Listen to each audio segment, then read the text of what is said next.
नमस्कार दोस्तों। ओवरऑल अगर आप एक वीक से देखो तो ऑलमोस्ट 1700 पॉइंट की रिकवरी आ गई है, जो एक बहुत ही अच्छी रिकवरी है। और इससे एक चीज तो पता चल गई कि शायद बॉटम 22,000 का था। और इस रिकवरी में पिछले एक वीक में ना, पिछले 6 ट्रेडिंग सेशन में डिफेंस सेक्टर ने आउट परफॉर्म किया है। जबरदस्त परफॉर्मेंस रही है। सभी स्टॉक 30 से 40% बढ़े। आप HL देख लो, BEL देख लो, मेजागॉन देख लो, कोचिंग शिपयार्ड, फिर भारत इलेक्ट्रॉनिक्स, और ये सब बहुत ही अच्छे भागे हैं। तो आज हम डिस्कस करने जा रहे हैं कि क्या ये डिफेंस टेक अभी अपने नए नए हाई को टच करेगा कि नहीं करेगा, क्योंकि आपको भी पता है कि पिछले 3 साल से रिटर्न जबरदस्त दिया था। ये स्टॉक सभी 6 से 7 गुना बढ़ गए थे, और काफी रिटेल इन्वेस्टर ने ऑलरेडी इन्वेस्ट किया हुआ है। लेकिन वही जिस तरह से फॉल हुआ, ऑलमोस्ट 50% का एवरेज फॉल हुआ था सभी स्टॉक में। लेकिन वहां से अब रिकवरी आई है। लेकिन क्या होता है, देखो आप समझो कि जैसे 100 रुपए का स्टॉक अगर 50 आ गया, और 50 से वापिस 50% की भी रिकवरी होती है, तो वो 75 जाता है। ओके, तो फिर भी वो 100 नहीं पहुंच सकता। तो वही प्रॉब्लम होती है कि ये रिकवरी तो अच्छी खासी 35-40, लेकिन अभी भी ये सब स्टॉक अपने हाई से ऑलमोस्ट आप कह सकते हो कि 25 20 25% के आसपास गिरे हुए अभी भी। तो क्या करना चाहिए? क्या इन सब स्टॉक में अभी बाइंग करनी चाहिए, या होल्ड करना चाहिए, या सेल करना चाहिए? वही आज हम लोग डिटेल में बात करेंगे। चलिए इसमें डिटेल में बताएं। आगे जाने से पहले गाइस, हमारा कल एक स्पेशल सेशन है वेनसडे को 8 बजे का, जरूर अटेंड कीजिए। और कल सेबी ने एक हमें परमिशन दे दी, आपने सुना होगा रिसर्च एनालिस्ट को, कि हम लोग 3 महीने की जगह 1 साल का सब्सक्रिप्शन दे सकते। तो एक बड़ा डिस्काउंट आप लोगों के लिए आए, और ईयर एंड भी है, तो जरूर अटेंड कीजिएगा कल शाम को 8 बजे, बुधवार को शाम को 8 बजे। चलिए बात करते हैं डिफेंस स्टॉक के बारे में। डिफेंस स्टॉक जैसे आपको पता है कि हम लोग आज एक काम करेंगे, डिफेंस स्टॉक में भी कुछ स्टॉक जो कह सकते हैं ना सभी के फेवरेट है, वो हम लोग करेंगे डिस्कस। एक है HAL, BEL, BDL, Mazagon shipyard, Cochin shipyard, और गार्डन रीच शिपयार्ड। तो इन सब शिप बिल्डर्स, तो उनके सारे में बात करेंगे और जानेंगे कि इन सब स्टॉक्स में क्या करना है। तो अभी देखो रिसेंट रैली क्यों हुई, एक सिंपल सा मैं बता दे दूं क्या क्या रीजन थे। एक तो डोमेस्टिक ऑर्डर इनफ्लो कुछ स्टार्ट होने लगे थे। डिफेंस एक्विजिशन काउंसिल ने 54,000 करोड़ रुपीस का डिफेंस प्रोजेक्ट्स में बढ़ोतरी की। तो वो एक अच्छा खासा पूछ था, उसमें खास करके HL को डायरेक्ट फायदा हुआ था। और ओवरऑल 2.2 लाख करोड़ का एक्विजिशन लिटरली क्लियर कर दिया इन लोगों ने, तो वो एक बड़ी चीज थी। बाद में अगेन वैल्यूएशन, सबसे बड़ी बात है कि वैल्यूएशन काफी हद तक कंट्रोल में आए थे, 40 से 50% के नीचे गिर गया था। सभी के, ऑलमोस्ट आप सभी के स्टॉक्स के पी रेशियो, जैसे just to give you an example, जैसे HL का 43 था, तो वो 20 के आग पे ही रुक गया था। मेजागोन का कुछ 80 के 90 के, वो भी आके आधा हो गया था। तो काफी सारे स्टॉक के जो पी रेशियो थे ना, वो आधा हो गए थे। क्यों? क्योंकि वो कहते हैं ना रिस्क प्रीमियम पूरा नीचे हो गया था। तो एक लेवल आ गया था जहां से कह सकते हैं कि हाँ भाई, ठीक ठाक वैल्यूएशन, ऐसा नहीं बोल सकते कि रॉक बॉटम था, लेकिन ठीक ठाक वैल्यूएशन। तो भी ये अभी जो अगर हम लोग पी रेशियो देखो, तो उनके जो 3 साल या 5 साल के एवरेज है, उससे तो डबल ही है। इन सब के पी रेशियो बहुत कम थे। 3 साल पहले देखो ना, कोई इनको भाव नहीं दे रहा था। 15 साल से ये सब कंपनियां थी, लेकिन ये सब 20 के आसपास, 15-20 के पी के आसपास घूम रहे थे। अभी वो 40 के आसपास घूम रहे हैं। तो काफी हद तक तो ना वो रिकवरी आई है। तो वो एक बेटर रहा कि कंफर्ट जोन अभी काफी हद तक नीचे ये स्टॉक गिरने के बाद आ गया। तीसरा था कि ग्लोबल डिफेंस स्पेंडिंग बढ़ रही है। ये जो रशिया यूक्रेन क्राइसिस के बाद ऑफ कोर्स यूरोप ने अपना स्पेंडिंग डिफेंस में बढ़ा दिया। So almost total global defence spending almost $2.46 trillion 2024 में, तो एक बढ़ोतरी है। प्लस यूरोप ने अपना काफी हद तक बजट बढ़ाया। ऊपर से वो कहते हैं चेरी ऑन द केक की बात करें, तो जिस तरह से ट्रम्प ने रेसिप्रोकल टैक्स और ये सब टैरिफ वॉर चालू किया, उससे यूरोप को विश्वास हट गया US से, लिटरली। और जिस तरह से भाई जेलेंकी वहां जाके बैठे थे, और जिस तरह से ट्रम्प और जेलेंकी का झगड़ा हुआ, और उसके बाद तो और एंटी USA हो गया। और अब वो बोले कि भाई हमें US पे कोई डिपेंडेंसी नहीं चाहिए, क्योंकि वो कभी भी अपना पक्ष चेंज कर सकेगा। और बोल दिया ना ट्रम्प ने कि भाई तुम तुम्हारा करो, मैं क्यों आप लोगों का देखूं। तो उसके वजह से वो सेल्फ रिलायंट बनने जाते हैं, इसलिए उन्होंने डिफेंस इक्विपमेंट्स बनाने का खुद के वहाँ डोमेस्टिक और या तो कहीं एक्विजिशन करने के लिए, एक्विजिशन यानी सॉरी बाई करने के लिए, इंपोर्ट करने के लिए उन्होंने स्पेंडिंग बढ़ा दी। वहां से ये सब जो अपनी मेजर कंपनीज है, HAL, BEL हो या मैजागोन हो या कोचिंग शिपयार्ड, इस सभी को फायदा हो सकता है। तो वो भी एक बड़ी अपॉर्चुनिटी आई, तो एक्सपोर्ट अपॉर्चुनिटीज एक बड़ी हो गई जिस तरह से वो यूरोप में और प्लस छोटी छोटी कंट्रीज में भी ये जो तनाव वाले सीन हुए। रशिया जिस तरह से अगर सही में यूक्रेन को आगे जाके 2 साल 3 साल में कुछ हुआ कि कुछ पार्ट ले लिया तो एक तरह से बड़ा थ्रेट होता है। यूक्रेन के साथ ही यूरोप पूरा खड़ा है, एज ए जियोग्राफी देखे तो उनको भी टेंशन होगी। तो इसलिए पोटेंशियल एक्सपोर्ट ऑर्डर आएंगे और ऑर्डर बुक आएंगी, तो वो एक बेनिफिट हुआ। अगेन गवर्नमेंट पॉलिसी सपोर्ट तो है इनका, तो आत्मनिर्भर भारत का चल रहा है। अभी आप बोलोगे यार बजट में कोई एलोकेशन ही नहीं हुआ, कुछ रेलवे और डिफेंस में नया हुआ नहीं, लेकिन जो चल रहा है वो तो चल रहा है ना। करेक्ट। तो वहां बेसिकली जो पहले हम लोग डोमेस्टिक प्रोक्योरमेंट 50 के आसपास थे, 50% या 2019, अभी वो 75% हो जाएगा। एंड 2 साल या 2 साल में जो चीजें बनती थी वो अभी 6 6 महीने में बनने लगी, उस तरह से वो बात चल रही है कि वो आपका पूरा टर्नओवर होगा सभी कंपनीज के में, और वो जल्दी ही अपनी कैपेसिटी बढ़ा के और यू कैन से कि प्रोडक्शन करेगी, ऐसी बातें चल रही है और वो उस पर काम भी चल रहा है। तो ये सब रीजन थे जिसके वजह से सडनली ये रैली देखी। अभी ये रातों रात नहीं आए, ये सब थे, लेकिन क्या होता है कि मार्केट जब गिरा होता है ना तब ये सब देखता नहीं है, और जब मार्केट बढ़ने लगता है ना तो ये स्टॉक बढ़ने लगता है, तब सब जाके ये रीजंस देते हैं। ये रीजंस पहले भी थे लेकिन अभी लाइमलाइट में आ रहे हैं। ठीक है। अभी अगर हम लोग बात करें कि भाई ये सब तो है लेकिन इनका क्या प्रोस्पेक्ट है, कि चलो ये बढ़ गए, यहाँ से क्या क्या यहाँ से और आके बढ़ सकते हैं। और भी अभी भी ये 25 30% डाउन है टॉप से, अपनी ये 6 कंपनी की बात हो, कोई 10% होगा कोई 30% होगा, मैं मोटा मोटी बोल रहा हूँ।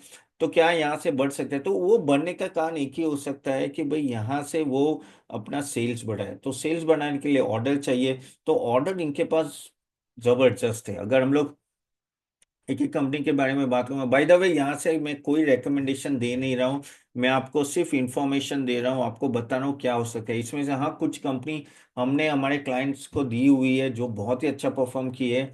सो एक वेस्टेड इंटरेस्ट है, अभी से मैं सामने से बोल रहा हूँ, तो थोड़ा ध्यान में रखना है। ओके, ये recommendations नहीं है, please do your own research before investing. अभी जैसे HAL है, तो HAL के one one crore sorry 1,20,000 crore का उनके पास ऑर्डर बुक है, और वो आगे जाके इजीली 1 2 साल में वो 2.5 लाख करोड़ का होने वाला है। करंट कैपेसिटी अगर हम उनकी बात करें तो 24 फाइटर जेट्स के दो हेलीकॉप्टर लाइंस भी है। यूटिलाइजेशन 85 to 90% है। आगे जाके वो प्लान करके नेक्स्ट ईयर से वो 26 फाइटर प्लेन एक साथ बना सके, लेकिन अभी भी बीच में एक प्रॉब्लम हुआ था जहाँ एयरफोर्स के हेड ने वो एरो शो था उसमें बोल दिया कि भाई आप बहुत स्लो हो, अभी भी आपने डिलीवरी नहीं की। तो वही है कि वो उनको उनके पास ऑर्डर बुक की कोई कमी नहीं है। अगर ऑर्डर बुक देखो ना तो ऑलमोस्ट नेक्स्ट 4 से 5 साल का ऑलरेडी ऑर्डर बुक उनके पास है।